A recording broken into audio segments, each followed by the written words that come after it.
Alright guys, welcome to Mount Song. This is my fifth and final mountain of the 5 great mountains of China, the Great Central Mountain. Okay, we're getting started on Songshan with an endless staircase. Songshan, the Great Central Mountain, is in Henan province. Steep cliffs, thousands of steps and unbelievable views await. Let's get going. It's been a really nice walk so far. See, the views are just insane. God, these staircases, look at this. Looks fun. So yeah, basically this walk, let me explain how we're doing it. I'm with a couple of friends today, and there's a few ways you can do it. This walk is the Sanhuangzhai walk. You can start at Shaolin Temple and finish at Sanhuangzhai, or vice versa the other way.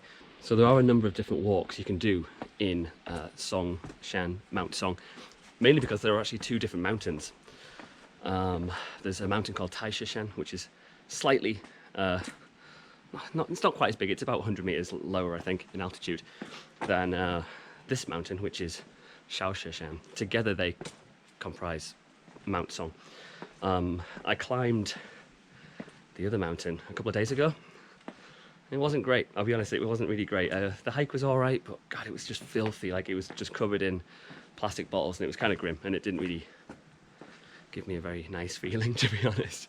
So yeah, I didn't really film that much. However, on that mountain there are some amazing old buildings. The Songyue Pagoda is on that mountain. It's worth going to see. It's the oldest pagoda in China. It was built in 523. There's people shouting in the mountains, if you heard that. So there are some cool things on that mountain to look at, but the hike wasn't that good.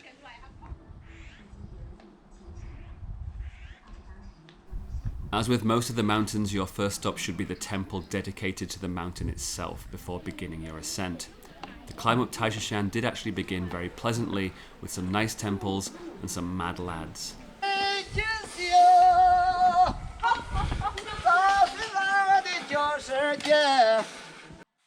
The highlight for me was the Songyue Pagoda. Built in the Northern Wei dynasty in 523, this is the oldest pagoda anywhere in China. It is unique in China for being 12-sided. Later Tang dynasty pagodas tended to be 4-sided. The temple grounds it sits in were lovely, and only a few minutes walk away is another lovely ancient pagoda in Shaolin Temple. However, it seemed to be off limits when I visited. Anyway, back to our main hike. Wow, the views are just unbelievable everywhere. Stunning. You can see a large part of this walk is following just like a footpath right just on the edge, on the side of the cliff. Pretty cool. I mean, to see it following all the way up and around.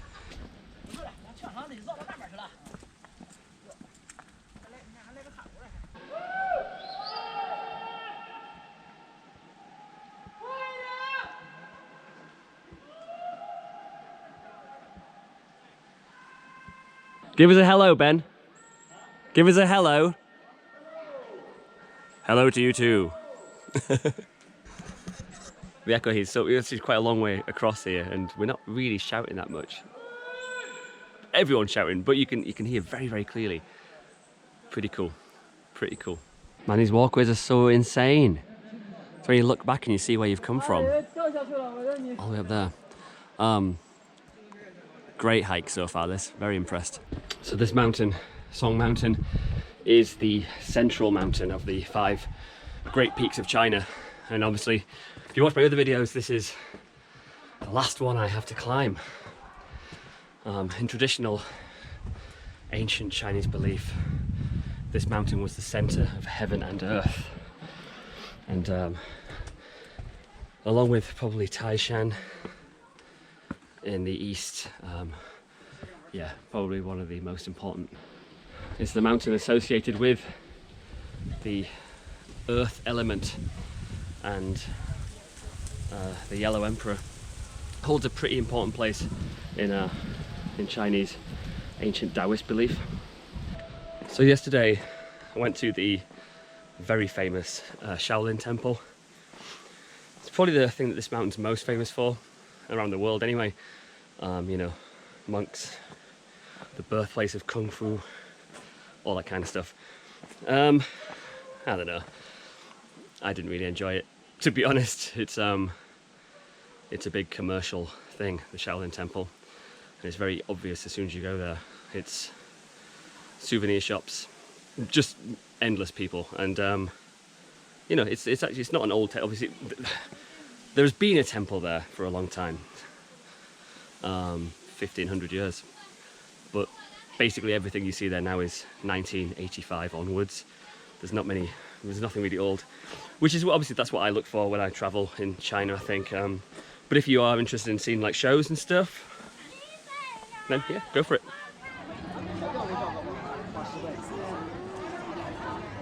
The Shaolin Temple is known all over the world, on par with the Great Wall and the Terracotta Army.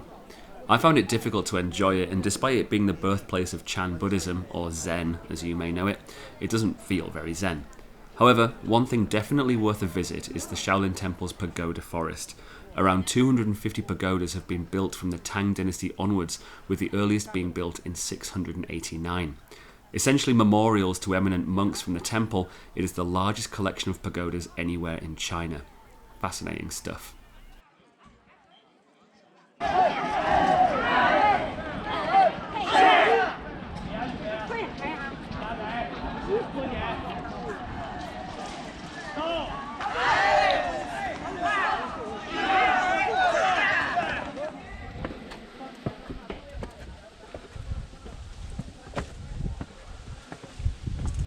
Stone gate.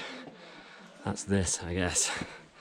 Oh, what a hard staircase that, my legs. So after the Shaolin Temple yesterday, we climbed up to a smaller peak on the mountain near the temple called, I think it's called Wuru Peak, which is where there is quite a famous place. It's the cave where Bodhidharma, who was the legendary founder of Shaolin Kung Fu, an Indian guy apparently, he lived in a cave up on the mountain for 9 years, staring into a wall. Pretty cool story. Anyway, he did all sorts of cool stuff, this guy. Legendary stuff. Apparently in his meditation, he fell asleep, and to stop himself from falling asleep again, he cut his eyelids off. Pretty mental. And then after, you know, so the story goes, he eventually started to live and teach the Shaolin monks, and the story is they were lazy and fallen asleep and tired, so he taught them some movements based on animals, which eventually developed into Shaolin Kung Fu as we know it today. Probably not true, but there you go. You're talking about a story 1500 years ago. A guy traveled from India and did this unbelievable thing here in China. Was he a real person? Was he in China? Probably, but historians doubt the invention of Shaolin Kung Fu idea, because that was quite a later development. It was not written about at all at the time in China. It came out in writings much later. So there you go. Wow, shades of Huashan. Steep, narrow paths with a chain on the side to hang on to, which I'm not. I will use the mountain. This sketchy looking rock here, definite YouTube thumbnail picture, I think. Get on the edge, maybe?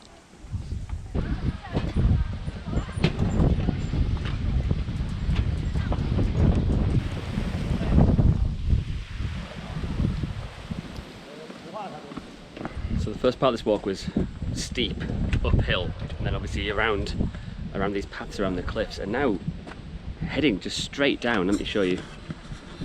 You can see this this path going down here. We've been descending for, I don't know, best about 20 minutes, which is weird because, again, I'll turn you around, the peaks are obviously up here, and we're going the wrong way.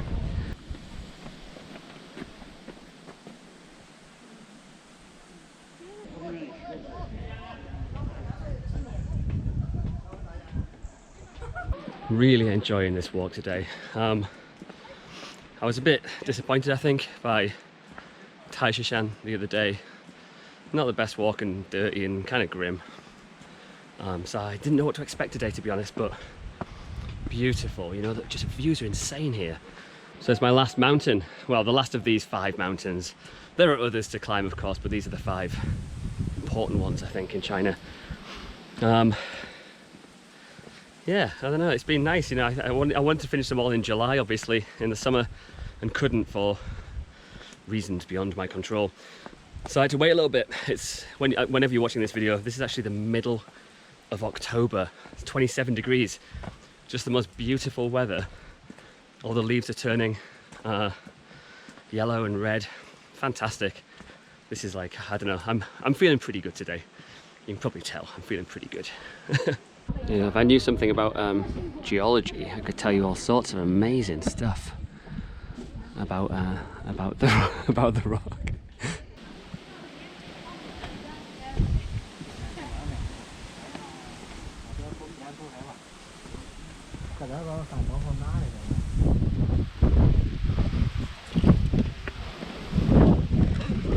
Nice coat. I think I should wear a coat like that when I travel around China. It's pretty badass. Oh, look at the state of this, look at that.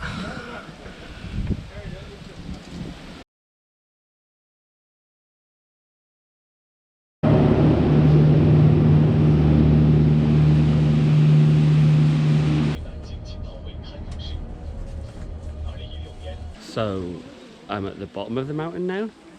Very weird, anti-climactic.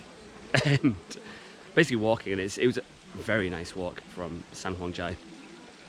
And suddenly you get to a point and it's like there's a cable car down to the bottom of the mountain. So yeah, asking like, you know, well, how do you get to the very top of the mountain? This is the top of the mountain, was the answer. I'm looking up at mountains all around me, which is huge. So yeah, so come down, it's kind of weird. There's another cable car up to another peak, which I think we're going to go and have a quick look at now. But yeah, very different from the other 4 mountains, which all have a very clear, you know, it's a route to the top. This one, not so much. I'm going to show you around my cable car. Not quite as classy as the last one. It's only me in it. So I'm going back up the mountain. Apparently there's another peak you can go to and it's only accessible on this cable car, and there's some kind of a temple or something at the top. So sod it, I've climbed every other peak there is in this place in the last few days, so last one and then we'll wrap it up. Lovely music. It's been pretty nice obviously being here in Henan, in Mount Song. I don't think it's hike wise, I mean it's early, I should think about this more, but probably my least favourite of all 5 of the mountains. But it does have some quite amazing stuff. Like I said, on the other mountain, on Taishishan, you know, there were some amazing old buildings. The hike wasn't great, but the buildings were great. And some of the views I think on this mountain today have been really, really spectacular. But it just, it's that weird thing of not getting to the top. It's a bit odd.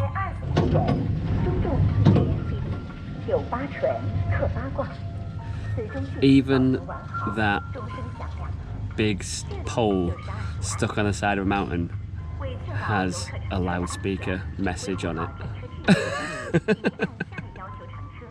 Look at the back here, actually, you can see in the distance that's the Shaolin Pagoda forest at the bottom. The Shaolin Temple is just over there. And up on the top of the mountain there, far in the distance, you can see a white statue. That's the statue of Bodhidharma, which I went to yesterday. It's quite a nice hike. It's quite a nice place. I'm not going to be too down on it. So at the top of another cable car, there's a temple there. It's called An. It's the temple to the second ancestor, who was Huike, who is the guy who was the disciple of Bodhidharma, Dhammo. Had an unusual interaction with a monk in there. Basically, he beckoned me over and then showed me a photo of the abbot of Shaolin Temple with Vladimir Putin. I'm not sure why. And then he asked me to sign his guest book and give him loads of money, which I didn't. Weird.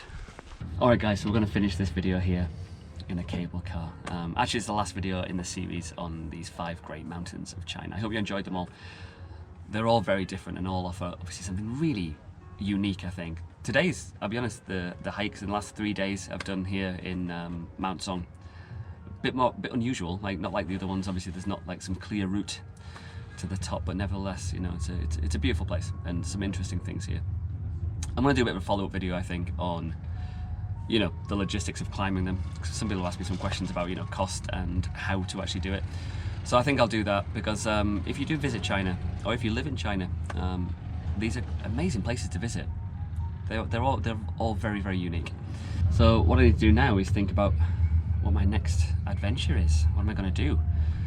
I kind of want to think about, like with these 5 mountains, have a you know, some kind of a goal or a mission to achieve something, you know, not just going to places. I'll do that obviously anyway, just visiting random places, but I'm thinking about the length of the Great Wall, the Yangtze River, who knows. Anyway, I will keep you posted. If you have any ideas, of course, let me know. Anyway, my legs are shot after 3 days of hiking up mountains. So back to town, a few beers, barbecue tonight I think, and then back to Xi'an. Alright, so that's the end of the video today, guys. Hope you enjoyed it, and thank you for watching. All the best, take care, and I'll see you in the next one. Bye bye.